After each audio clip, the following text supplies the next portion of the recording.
All right, here it is. Day four of the 90-day challenge. 99 problems, but this ain't one. Again, here we go. Today we're going to talk a little bit about thoughts, words, and actions. How our thoughts, our words, and our actions influence our results. I'll start off like this. I remember not too long ago, I was actually in a class. We're sitting around in a circle in the class, and the teacher did one of these things. She wanted to play this game with us. She called it Grapevine. And what we did was she started off saying, I'm gonna say a word, she's gonna say a word, and the next person, whatever the first word that came to their mind, they're just supposed to say it. And we'll just go around the circle, one person follow the next person. Okay. So she started off with the word donuts. Next person said whole, and then went on around. Somehow it got around to glaze, and then the chicken, and then chicken got to something or other. And of course, I was the last person in line, me being the silly person I am. When it got to me, the lady before me said boneless. And of course, what do you think I said? I eat the bones. I said that, but it was the whole. So she stopped right there, and she went over what we're going through. And this is the class dealing with substance abuse. And so the next thing she said was, all right, I'm gonna start off again. She's gonna start off again, and we're only able to say words that had to deal with recovery. So she begins. We go around the room and go around the room for the one time. At the end of this one cycle, she's asked us all a question. Was it or more difficult or more easy to use words that are only focused on recovery? And a thought was, for the most part, general consensus was that it was a little more difficult than just first word that came to mind. She's like, all right, well, we're going to play the game. She's going to step out. We're just going to keep going around the circle, keep going around, just playing the game. And man, the words that came out when we played this game, it was just crazy how one person would say one thing and it would start a cycle. One person, boom, boom, boom, boom, boom. It would go around a few people till somebody says a word that was a little different, and it starts the next topic. So, let's say we started off, somebody ended up saying Coke. So the next person might say Pepsi, then it's Pepsi, then it's Pepsi, and then it's Sprite, and then it's Dr. Pepper, and then it's whatever soda, and then it may change to something else and move around. It will continue going around like that. So we did this for, I don't know, about 15, 20 minutes. We're just going around laughing and having a good time, enjoying this game. Eventually, Teach stops us and asks us, what she says is, did you notice how that when some particular person started something, made a change in the line of words, the next people continue to say similar words that were like in the same genre, so to speak. Again, as I gave the example of starting out with Coke, then saying Pepsi, Sprite, Dr. Pepper going around until it ran out of the list and somebody else started something else. He said, "Did you notice how that happens?" So here's that first lesson. I was usually one of those people that I consider myself a leader. I know that I'm a leader, so I'm going to say what I want to say, not necessarily, and I'm going to do the things I want to do that because of who I am, what I'm feeling. Sometimes it turns out good, sometimes it turns out bad, but I'm still going to be me. So I'm one of the people that would change the word. I didn't care what was said. I'm going to say what comes to my mind and what I felt like saying. I wasn't going to fall in line. If somebody said, like it was like Richard Pryor, I wasn't going to say, let's say Eddie Murphy, unless I felt like Eddie Murphy. I might say Coming to America. I don't know what I'm going to say. Whatever just comes out of my mouth. But it wasn't necessarily in line with what they were saying. It was just whatever comes out. Okay. There's this thing about what I'm saying here. A lot of people are going to fall in line with whoever's trying to change the rules. The businesses that we're getting in as an entrepreneur, that we're building as an entrepreneur, are changing the rules. People are going to step out of their boundaries because somebody else, we entrepreneurs and leaders, have made it okay to step out there and do something different. I noticed made this discussion in an article I wrote yesterday about some artists that are hip hop violin artists. And it was just the fact of a gentleman by the name of Paul Data. I hope I pronounced his name right. He's the first person I heard a few years ago on YouTube doing this hip hop violin genre, I guess you want to call it. And I didn't really see anybody else. But now here yesterday, I saw like 3, 4, 5, 6 different artists that are out there. Now, I'm not saying Paulo Deza was the first person to ever do the hip hop violin, but he was the first person that I really recognized and start looking at. Like, this is kind of cool how he's doing, how he's taking his own thing and being so quote pioneer of this little quote unquote pioneer of this genre of music. And my point about this is that we are stepping out and doing the things that we really want to do with our lives, whether or not everybody else is going to fall in line with us and do the same thing. We're going to change it up a little bit and do what we really want to do. Step out there, be that leader.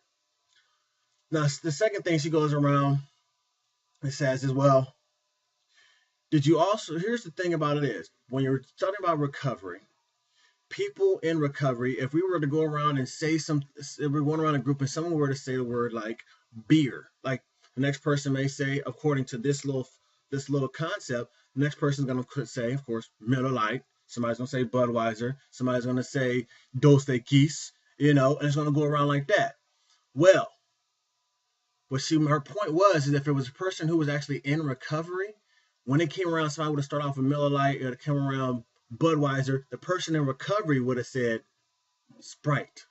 They wouldn't have gone along with that because the way their processes things, the way they're looking at the world is not as if is differently. They're looking at the world as somebody who's in recovery, things are going to be good. And that's the second thing right here. We got to start filtering the thoughts that are coming into our mind and the informations that are coming into our mind and making our own decisions, not just following along. Okay, it's a whole this thing up here in our head, boy.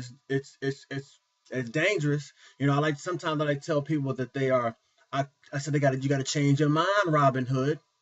They're like, huh, Robin Hood? Like, yeah, because you're robbing the riches of your mind. You hear what I'm saying? Robbing the riches of your mind and giving it to poor me, aka I can't. I'm too fat. I'm too skinny. I'm too dumb.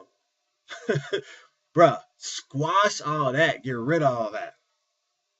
Filter the thoughts that's coming into your mind, the information that's coming into your mind, and create your own thing based on the lifestyle you want for yourself. And this big example, the lifestyle of recovery means I'm not going to talk about things that are not in line with recovery. We're talking a lifestyle of success that we're trying to lead right now through these videos. We're not going to be talking about unsuccessful acts like I can't. We're not going to talk about excuses like you're just making up excuses. I don't even want to. It's hard for me to think of an excuse because I stopped making excuses. I'm just getting it done.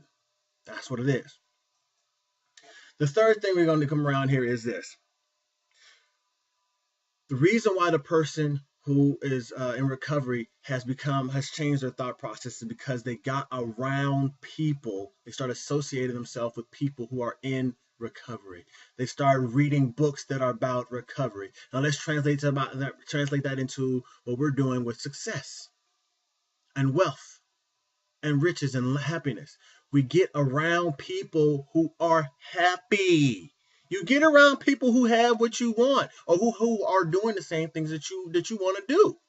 I mean, don't get me wrong. If you like being in misery, as the saying is, you're going to go find somebody that's miserable. That's cool. You do that. You do you. Me, not me. I'm tired of being in pain. I was tired of being in pain and to change that. What I want is success. So I found a group of individuals who are successful and I start calling them. I start asking what books they're reading, and I start changing my life. Now, it wasn't easy.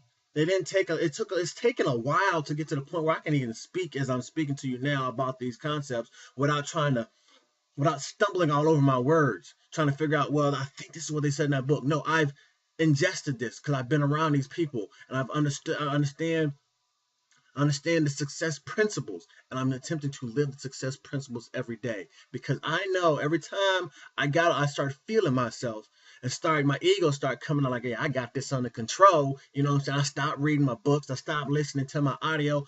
My life started changing back to what it used to be. And not only did it start changing back what it used to be, it got there quicker and I went deeper. Understand what I'm saying? If that is true, that also means the opposite is going to be true. When I came back out of that hole, every time I picked myself up out of that hole, I came out stronger. But we don't have to go back through those up and downs so far down. We may take a little dip. That's how life is. But a little dip means it's time you just recalibrate. You get back in there, and you get back to your reading. You start focusing and getting into your game even harder. So when you come back out, when it's time for you to shine again, and you will shine again if you stay focused on what you want, you will shine again. You're going to get there that much quicker and be that much bigger. All right, people. That's it. That's all I got to talk about today.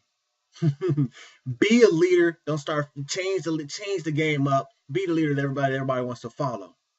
That's number one. Number two, after you be that leader, I want you to start paying attention to the thoughts that's coming into your mind and start filtering what's coming into your life.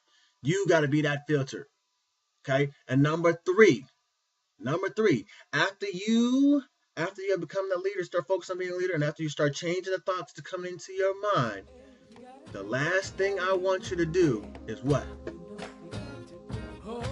Go and do that. Go be around successful people. Go do successful things. If you want to be happy, go be happy. Go be around happy people. And you get somebody that just rub off on there. Just trust me on that. Anyway, we're done with this video for today. Number 4 is done. This is D. Orlando Fortune telling you to keep it as simple as A, B, C, 1, 2, 3, and Do, Re, Mi. I'm out. Confidence is all you really need to live your life in style. So just do what you gotta do.